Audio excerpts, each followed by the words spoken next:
me ask you a question. Do how much wrestling? Because you were in WWE and international, and obviously you've been a booker in Impact and all that. So I wanted to get your response to this because me and Glenn have our own, as opinionated as we are, on what I'm about to ask you. So do you watch anything from WWE, NXT, Raw, SmackDown, anything? Yo, I watch a little bit of it all. So in order, I'll probably, yeah, I mean, Raw and SmackDown both, Dynamite, Rampage and NXT probably the least. But as you know, I got Cody in the house, Right. and he no longer watches anything real time. No matter on if we have it, like I'll put it on in the big room, dinner, cooking dinner, or even answering emails late night. I'll watch it real time. Hey, Cody, so-and-so's about to wrestle. Come on out here. No. He watches it on YouTube. So I watch it all. Short answer is I watch a little bit of everything. You're watching AEW? Oh, yeah. What do you think about compared to what you grew up? I just want to hear, from somebody that's been in the business as long as you have, because you've been in it since a kid, and then you were a performer, and then you were a booker, of the differences now in how stuff is booked. That's a loaded question, but I'm trying to think. Because it seems to me everything's obviously because, obviously our attention spans are shorter and there's so many other options and there's so much competition and you're fighting for minute by minute ratings, but everything's so quick. So they don't let anything, sink in. Breathe. Yeah. Our podcast, the format obviously is different than y'all's, but we take a subject, y'all know what it is, a match or an event or even a character and sort of go through history. That to me has been almost a re-education process. The stuff that is successful is not too fast and not too slow. But here to me is the devil in the details. And look, this is kind of topical in a lot of ways, but with Raw and SmackDown, I've got a kind of a new appreciation because WWE is very adamant that if you're on Raw, you only on Raw, and if you're on SmackDown, you're on SmackDown. So they have a finite roster of about 30 guys for each show. I think Raw's maybe 35 or 40, whatever it may be. AEW, we hear the chatter all the time, but when you look at from a historical perspective, the like a good movie, you have your leading actor and actress, or the two leading actors, which is the feud, but then the supporting actors, and then the underneath, and then opening, all that kind of stuff. It's a more finite. So I think when you're sitting down as a viewer and you're watching storyline A and B, and then you've got 5 new guys on this week, and then the next week you have 3 or 4 more new guys, and then the third week you have the 3 or 4 guys. There's so much being thrown at you. How do you focus at it? That's one thing. Second thing is it is a new era. I pointed out jokingly how Cody watches it on YouTube. He literally can watch 3 brands at once, which he does. And so we used to not be able to do that, even in the Attitude Era. You had 2. It was Yankees, Red Sox. Y'all guys know the story as well as I do.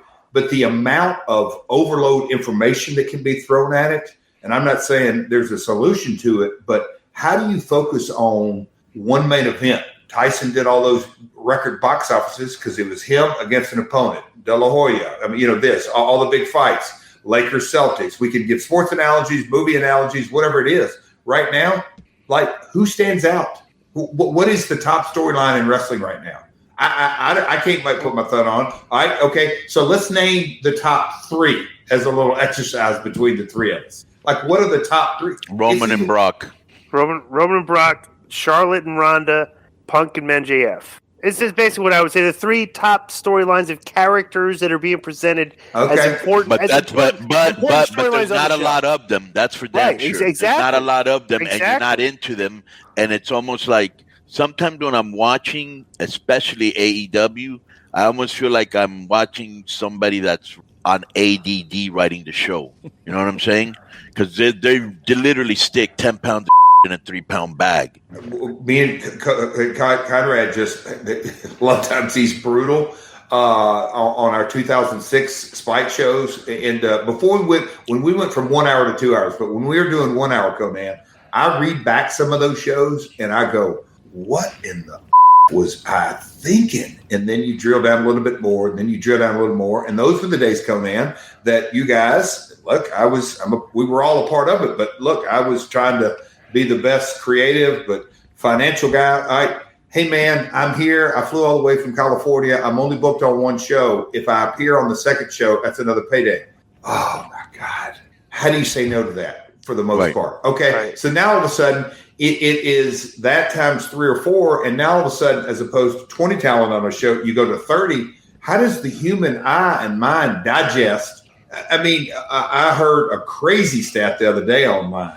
They had over 50 talent on a Friday night show. That can't be possible. That just can't. No. Rampage. Rampage. Feeny, I wouldn't doubt it because, bro, they stick. Yeah, because including the multiple people that come out. Yeah, because everybody comes out in an entourage. Right. They do 15-second backstage skits that don't resonate. Mm-hmm. That's what I mean. I like Tony. Let me throw that out there. I like him, and I know, and you can appreciate this as a booker because you were a booker. So was Disco. You can appreciate how hard that job is. Because he's got all these guys. He's got to keep happy. They're all politicking. Half of them are him to try to get ahead in the dressing room. The backstage politics. You don't really know who's your friend. You don't really know who you can trust. Then you got to worry about the contract being up because he might jump, or this guy doesn't like this guy. Bro, there's so many variables that people don't even know about. And that, at the end of the day, I have the luxury of looking at hindsight. But man, when the shows that just completely fall apart are the ones. Feeny, we didn't let you finish. Is that accurate? 50 talent in a 42-minute show? Yep, that's what I read. And it's like Conan said, it's because all the entourage is coming out, the quick backstage stuff. Yeah. Yep. And look, and I'm going to jump on. Look, what the Khan family's done for this industry, the amount of millions of dollars, it helps every one of us. Everybody. Of course. And I like, bro, you've met Tony, right? Oh, yeah. He's a hell of a guy, bro. He is, but here's the problem. But do you think that a little bit of it, let me ask you this. Do you think a little bit of it, and bro, they can give him all the bookers of the year they want, but it's a hard job, and he's still a rookie who's still learning. I'll say this: can't see the forest for the trees. It's so much easier to see this side of it. I assure you, and because he's having to make his stand and learn on the fly and trial by fire and all that kind of stuff. Right. It definitely hurts, and that's why when I think in those creative meetings and going through the draft at WWE and looking at the finite rosters and, hey, why don't you just bring this guy over? I mean, it is a definitive. These are the guys we're going with this show because Vince has been around 40 years writing TV. He knows a finite roster is the only way to ultimately create you a Cena, create you a Stone Cold, create you a Rock. You gotta have that. When you look at how Stone Cold broke out, and I know it's a different era, it's not the same thing, but the baby faces were Davey Boy. It was a very small roster comparatively speaking for Monday Night Raw. It was 30 guys, and Steve broke out of that pack. Again, different time, different era. And do you know what? I also think that part of it now, Jeff, is that, and I always bring this up because it is true. When you and me and Glenn broke in, it was very, very, very hard to break into the business. Not only that, when we broke in, people weren't trying to train you. They were trying to run you out of the business to see if you had any balls. Yeah. So your first months there is just literally they're testing you. Now you've got all these, the Dudley camp and the WWE training center, and they don't. And anybody can be a wrestler. Anybody can be a promoter. Anybody can be a podcaster. Anybody can be a commentator. And so there's a glut of talent. With that, if you're smart enough to cultivate and find little gold kernels, but you got to wait to throw one to get to the good part because everybody's in the business now. Conan, guess what industry's identical and maybe exponentially worse? I'm from Nashville, and everything is, for about 20 years, we've had all different genres here. Obviously, it's no longer just a country music town, but anyway, lots. Nowadays, you come to Nashville, two things you do. I'm a waiter or waitress, and I write songs. Oh, then that immediately makes you in the music business. Right. It's unbelievable how many people will say, yeah, I'm in the music. Yeah, I'm a singer-songwriter. So can you – but all of a sudden, and I get it. They have their laptop. You can create tunes. You can create beats. You can sing. You can have Pro Tools and tune it up. And I got a single coming out next week. Really? You deal down to how many streams do you have? 9. Oh, okay. So grandma listened to it and you listened to it 8 times. I mean, anyhow, it's very similar to wrestling. Right. Everybody's in the music business. Everybody's a rapper. Yeah. Boom. Yeah. Right. And like even all the hours that we have available for content. Disco was going by the name of Little Disco X. Nothing. Yeah.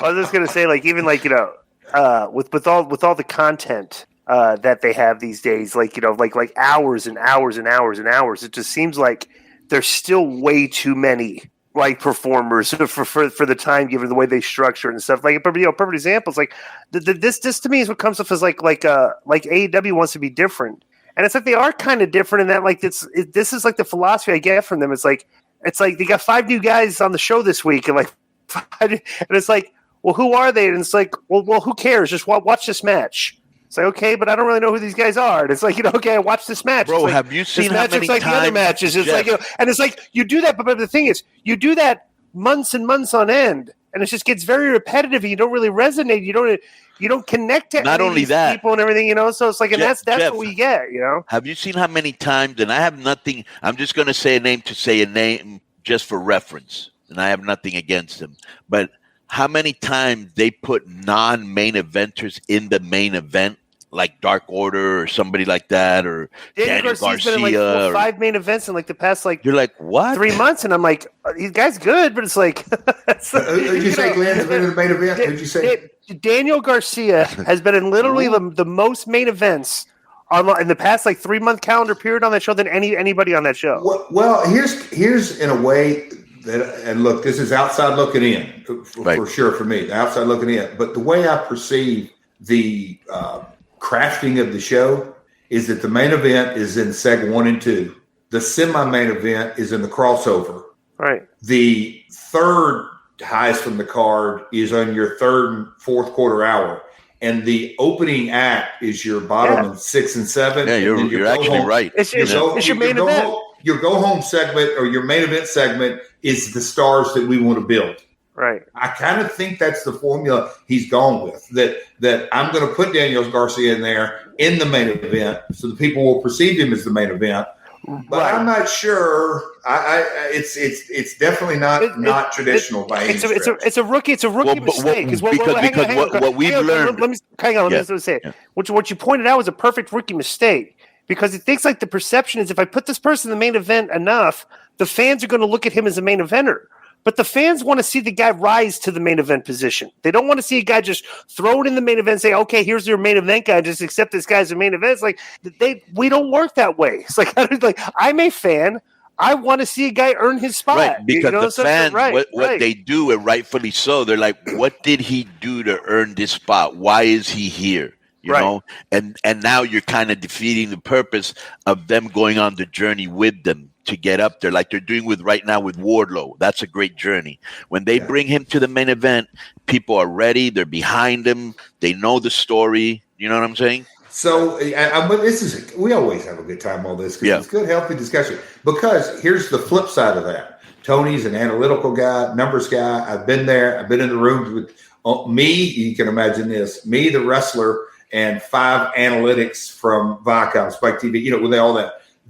Tony is front loading that show and getting as many eyeballs as possible. Ratings. I don't say that he doesn't care, but he's front loading it. Right. And so from an analytical and he usually has a good lead in too. Yeah. So from an analytical point of view, he's going that way. But from a fan's perspective, the 3 of us are, or the 4 of us are, or, we're looking at it like, hey, I want to see the build. I want to see the climb. I want Wardlow or MJF or whoever it may be to climb this ladder, climb that ladder, climb that ladder. So it's who's your master? You can't serve 2, never. Is it creative or is it analytics? But why wouldn't you do this, Jeff? Front load it like he's doing it and then bookend it with something just as strong. Why are you putting nobodies in them? Yeah. That's what we would do.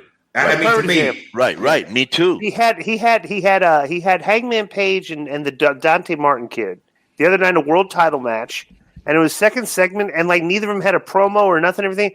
Like, dude, that could have been your main event. All you had to do was write the show where it's like Paige gives a promo in segment 1. What's his name gives a promo in segment 3, where we're building up, and then we have the matches. Like, but it's like, I think Jeff, they think did you like see how they got rid- Go ahead. I'm sorry. Did you see how they got rid of Tully? It was like in a 20-second thing that meant nothing. They didn't even show an expression on Tully's face like, holy I just got fired. I mean, they just fired him and left. What's the story behind the story? I don't know the story behind the story. I don't know the story behind I the did story, see it, but I thought it would come out. I think Bret Hart is coming in, I think.